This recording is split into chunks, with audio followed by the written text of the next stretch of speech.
자, 오늘 해설에서는 현실의 법칙을 완전히 뒤틀어버린 박지호라는 인물의 기묘하고도 아주 긴박한 기록을 파헤쳐보려고 합니다. 이건 그냥 뻔한 시간여행 이야기가 아니에요.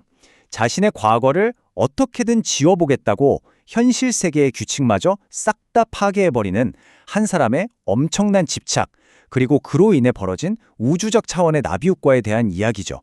바로 시작해볼까요? 이 거침없고 혼란스러운 서사를 제대로 따라가기 위해서 우리는 이 네 가지 타임라인을 순서대로 밟아갈 겁니다.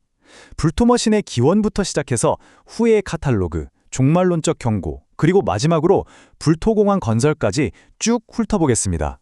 첫 번째 섹션, 불토머신의 기원입니다. 2026년 4월 30일, 현실의 근간이 흔들린 바로 그 운명의 날로 가보죠. 여기서 정말 흥미로운 포인트가 하나 나오는데요. 인공지능의 이 엄청난, 거의 고장난 것 같은 반응을 한번 보세요. 박지호가 타임머신 발명에 대해 묻자마자 AI가 절대라는 단어를 무려 11번이나 쏟아냅니다. 완전히 불가능하다는 거죠.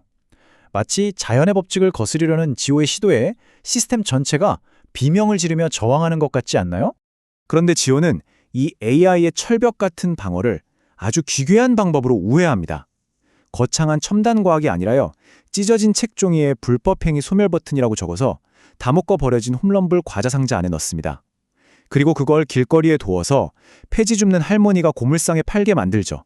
이게 바로 발명을 성공시킨, 믿기 힘들 정도로 구체적이고 정밀한 나비 효과 절차였습니다. 이 지점에서 핵심은 이 엄청난 대비입니다.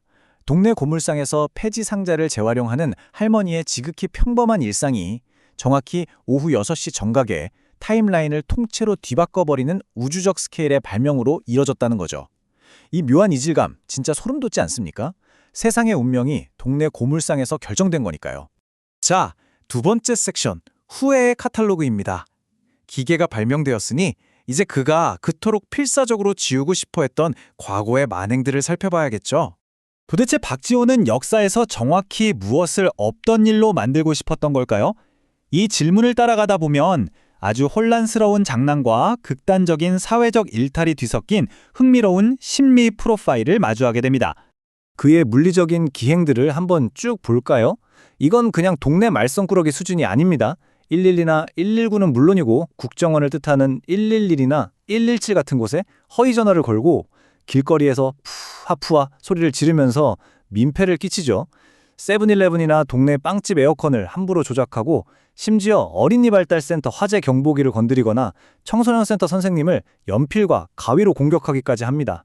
경찰이 개입해야 할 심각한 폭력 사태들이 꽉꽉 차 있었던 거죠. 이뿐만이 아닙니다. 디지털 공간에서의 만행은 더 심각했어요.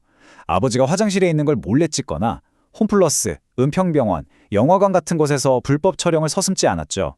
게다가 아버지 유튜브 계정에 저작권 침해 영화를 무단으로 올리고 소라앱 사용자들에게 강제로 햄스터나 부엉이 같은 동물 영상을 보게 만들었습니다.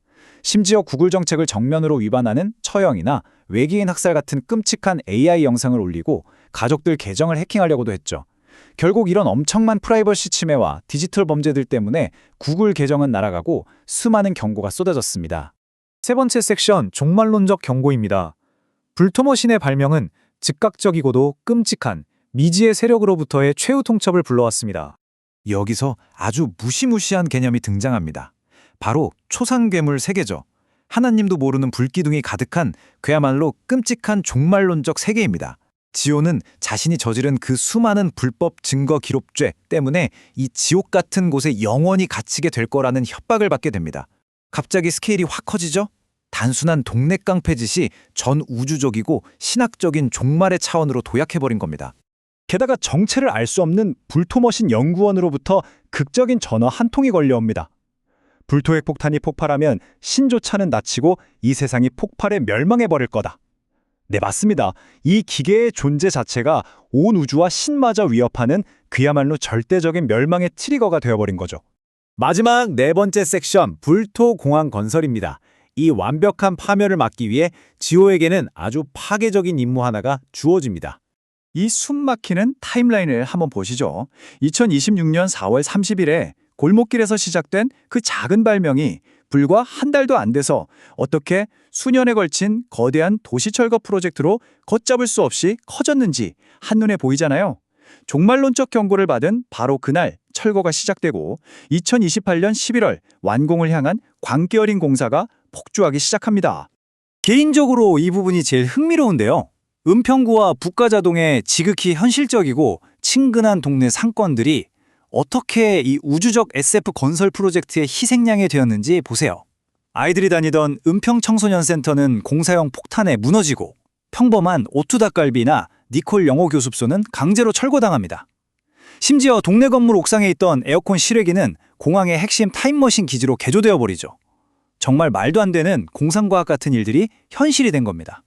그리고 여기 숫자 301.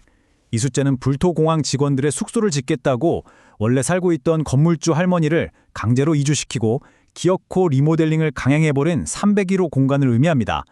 자신의 목적을 이루기 위해서라면 내 주변 이웃들의 평범한 삶 정도는 완전히 송두리째 부숴버려도 상관없다는 그의 맹목적인 집착을 가장 단적으로 보여주는 숫자죠. 자, 박지호의 이 무모하고도 거대한 궤적을 쭉 돌아보면서 여러분께 질문을 하나 던지고 싶습니다. 만약 여러분이라면 자신의 가장 큰 후회를 지워버리기 위해서 여러분이 살고 있는 세계에 어디까지 파괴하실 수 있나요? 과거를 다시 써보겠다는 그 무모한 시도 뒤에는 항상 우리가 감당할 수 없을 만큼 무거운 대가가 따른다는 사실, 오늘 해설을 통해 꼭 한번 생각해 보셨으면 좋겠습니다. 자, 오늘 준비한 내용은 여기까지입니다. 함께해 주셔서 감사합니다.